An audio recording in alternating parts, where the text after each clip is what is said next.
Well, good afternoon. Today we're going to do our product review.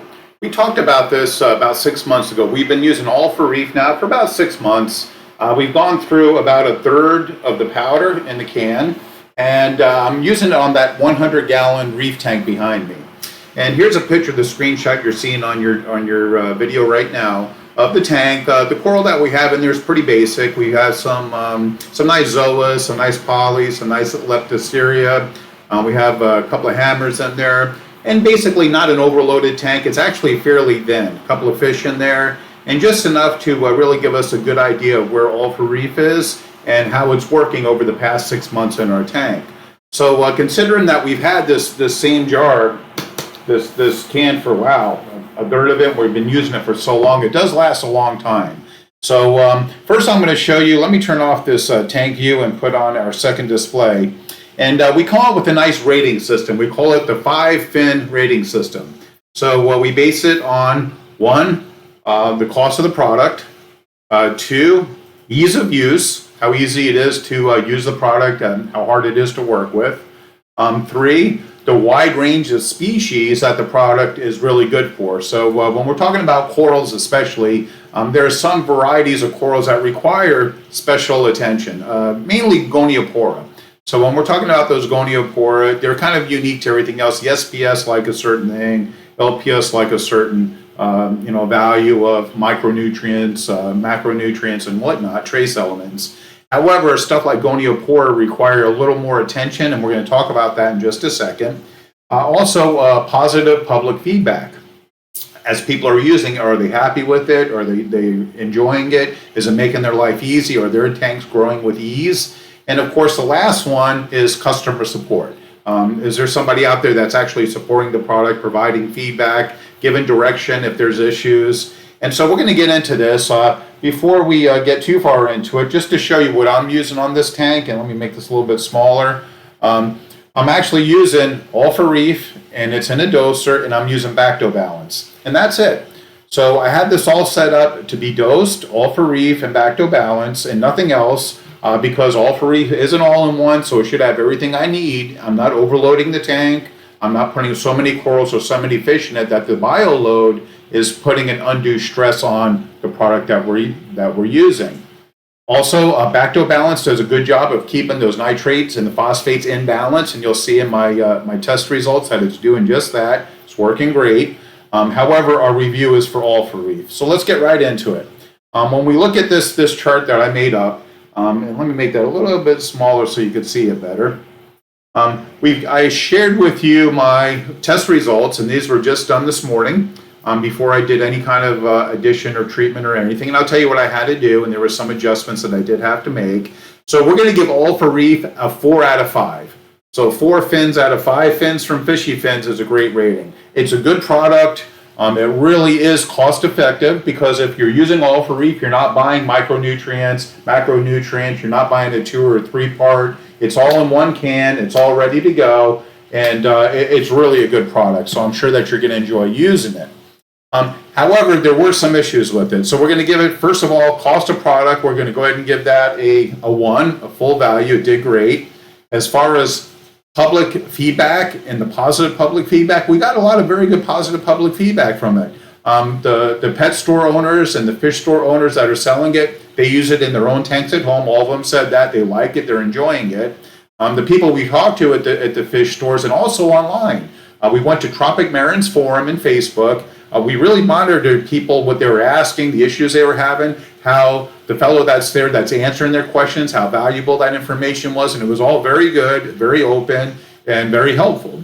So we're giving them the point for the positive public feedback. Customer support, we gave them a full point for that. Again, their website, if you go to Facebook, you can find the Tropic Marin forum, and really a lot of wonderful information there. And they're very quick to respond. There's one person that's actually administering the forum there, it's Samuel, and he has good responses. He's very helpful. He's very positive, upbeat, and he's very supportive of whatever your needs are. So I found that to be, a great source of information and helpful advice. Also, their website, tropicmarin.com, you're going to find the English section has all of the use pamphlets, how-tos, guides, videos, charts, just about everything you need to really adjust to using the product that you need to fit the needs of your aquarium or your reef tank. Ease of use, we gave it a 0.5 point for that. And for only one reason, and one reason only, is that as a powder, and this is the powder, this is not the liquid we're talking about. The liquid is easy, no problem with the liquid. You just plug it in, you dose it, or you dose it yourself, whether you're using an automatic dose or manual dosing, your call. We're specifically talking about the powder when it comes to ease of use.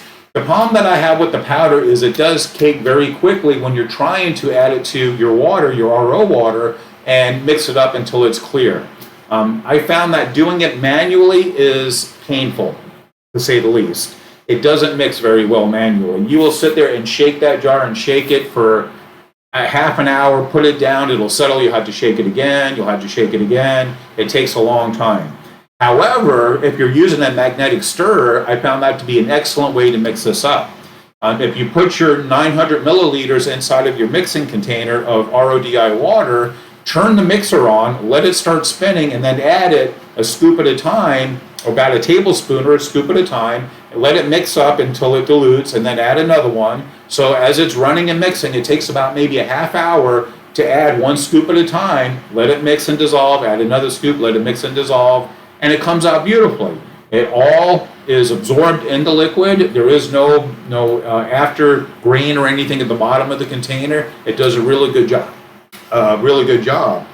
However, without the magnetic mixer, you're really going to wear your arms out trying to stir this and going back to it and stirring it again and mixing it. So it can be difficult. So for that ease of use, we gave it a 0.5 point. Again, with the magnetic stir, no problems. With the liquid version of All for Reef, no problems. Just a heads up on that. Now, wide range of species, we gave it 0.5 point. And for one reason, and one reason only, Goniopora. With Goniopora, they're a little more demanding than most all of the corals because they kind of leave the normal range or the scope of what we're dosing and what we're using. And I'll show you from my test results up here. I maintained 440 calcium for the past 6 months. So once I adjusted to 440 with my dosing system automatically being done, it never left 440. So it was very stable that way. It was mixed well, and the dosing for calcium was fantastic. Salinity always maintained about 1.025, around just under 35% if you're looking at density. So it's no problem. It maintained good values with that salinity. However, I found that my alkalinity was always kind of high, and it stayed around 11. Sometimes if the magnesium started to drop, and that was another issue I had with it, was magnesium, my, of course, alkalinity would go up.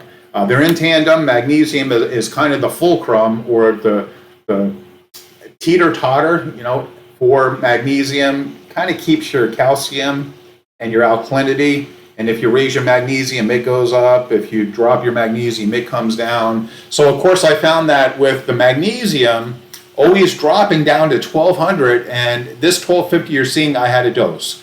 So because I don't like it going before, a little bit below 1200, I don't like it at all. So I started dosing magnesium.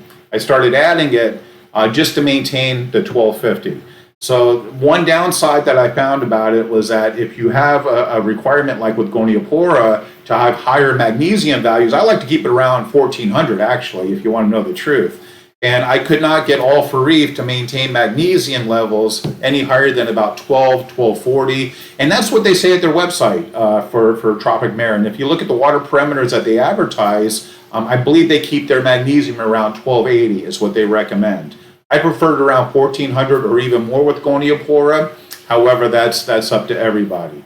Again, the alkalinity at 11.5, at 11, I preferred around 9. I couldn't get it to come down, and every time I tried to increase calcium, my magnesium would not come down and my alkalinity would go out of line also. So the only problem I had with it is that with magnesium, I did have to dose magnesium to keep it up above 1200, and I really preferred around 14, and I'm going to start dosing to bring it up to 14 again. Only for the Goniopora, that's what they like, and that's where I like to keep it. Also, magnesium helps to maintain coralline algae in the tank. It's a big absorber, coralline algae, of magnesium, And the more coralline algae you have in the tank, the less chance you can have hair algae. Aptasia can't really root on coralline algae and plant themselves. So it's a good preventative maintenance. Also, not only is it good for Goniopora, keeping that magnesium around 1400. My nitrate, my phosphates have been staying, I'd say, 20. It's a little bit high, and I let them get high because I do have some aptasia in the tank, and I wanted them to grow so I could kill the big ones and let the filefish and the peppermint shrimp eat the babies. So I'm letting that go up a little bit. I've been overfeeding my reefroids just to increase these numbers to get those aptasia to grow so I can find them, kill them, and let my other cleanup crew clean them out. Generally, my nitrates stay somewhere around, I'd say 10, and these guys stay somewhere around 0.01, 0.02 for phosphate. But I'm letting them climb up because for a specific purpose. pH is maintaining around 8.2. It would probably come down a little bit if the KH came down, but I'm happy with 8.2. That's fine. I maintain usually 8.1 to 8.3, so I'm right in that range. The other thing I did find, again, this comes to a range of species that is good for. And I found that in my ICP tests, I had low to non-traceable iodine and low to untraceable manganese. So if you're a Goniopora person or you have shrimp and that, they need iodine. Goniopora really need manganese. So I started dosing, of course, manganese. And for 100 gallons, I add 2 drops a week. I started dosing iodine for 100 gallon again, 2 drops a week. And that was plenty.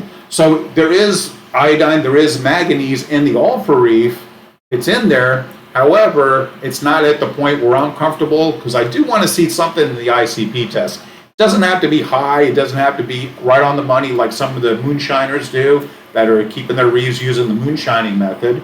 I'm quite happy with being able to just see that it's there. And if I know it's there, I know that there's some being absorbed because there is some showing up in the tests. So all in all, we're going to give All for Reef a 4 out of 5. It's an excellent product. However, if you're doing species-specific raising, like with Goniopora, you may want to double check your ICP test, and you may have to do a little bit of dosing to maintain the higher magnesium and the higher manganese and the higher iodine levels in the water.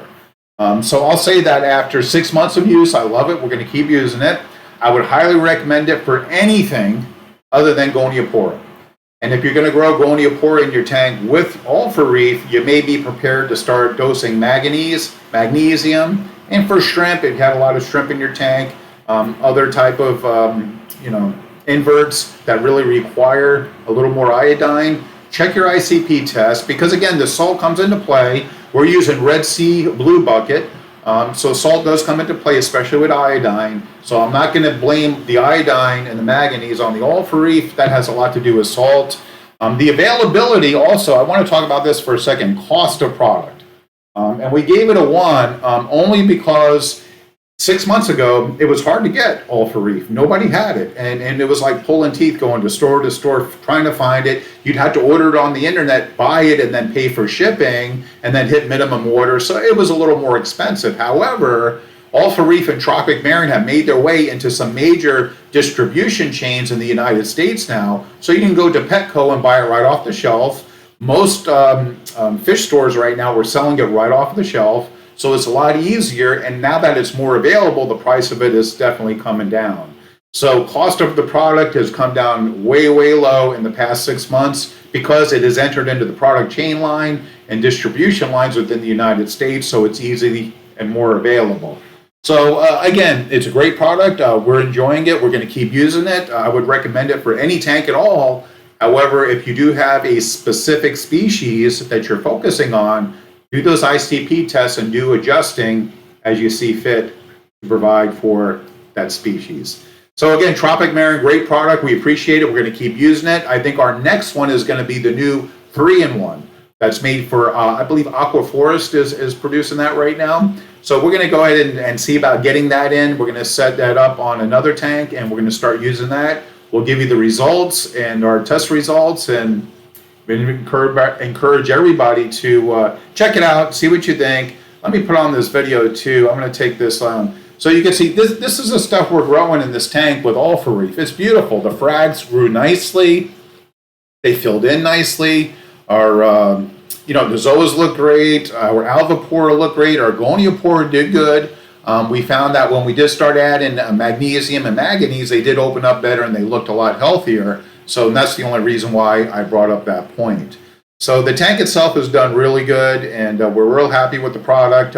Again, we appreciate it. Tropic Marine, great support too. Go to their website, go to their forum and Facebook, and you'll get a lot of helpful advice. Now, before we wrap it up, I just wanted to clear one thing up. This is an all-in-one, and let me take this video down for just a second. When you're looking at these numbers of calcium here, 440, that's outside of the recommendation of All for Reef.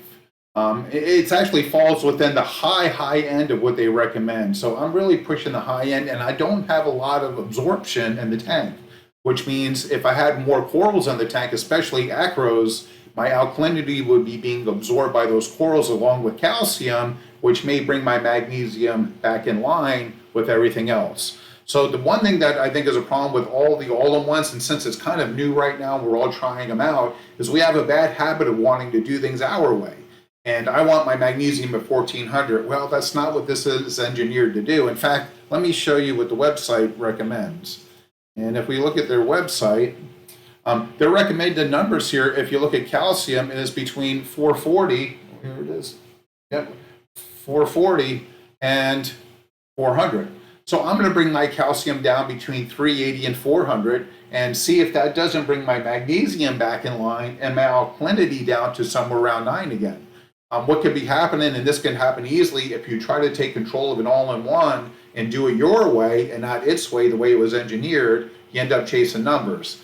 So I'm going to bring my water parameters within line of what Tropic Marine recommends. I'm going to bring my calcium down to a maximum of 400 rather than the maximum of 440 I'm running now. And only because, again, I don't have that kind of absorption in the tank. I don't have a heavy coral load. So that could be part of the problem I'm having with magnesium coming in low, alkalinity really high, calcium high. We don't have to absorb a lot of magnesium, calcium, or alkalinity without a lot of stonies in there.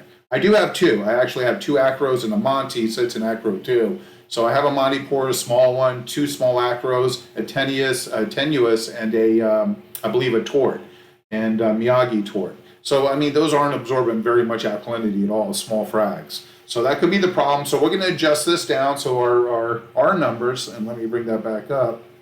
Our numbers up here, when we're looking at calcium, we're going to bring that down to 400 to 380. And I believe our alkalinity will also come down to about 9 because we're using less All for Reef. So I'm going to reduce my daily dosing of All for Reef by about 8 milliliters a day. And I'm going to wait about 3 or 4 days and check my calcium, reduce it again if I need to, and get that down to 380 to 400, and then see if my alkalinity comes down. And then, of course, in ratio, my magnesium may be able to maintain that 1250 to 1280. I don't think it'll ever hit the 1400 I'm shooting for, but we're going to see if it all comes in line. Again, these are all-in-ones. So I also had to get out of that mentality of wanting to do it my way. I want this number, so I'm going to adjust it because I'm smarter than the guys that engineered this. Big mistake. So we're going to do that. We're going to correct that, and we're going to go ahead and do an update probably in about 2 months or so and let you know what our numbers adjusted to. So we'll see you in your reef tanks.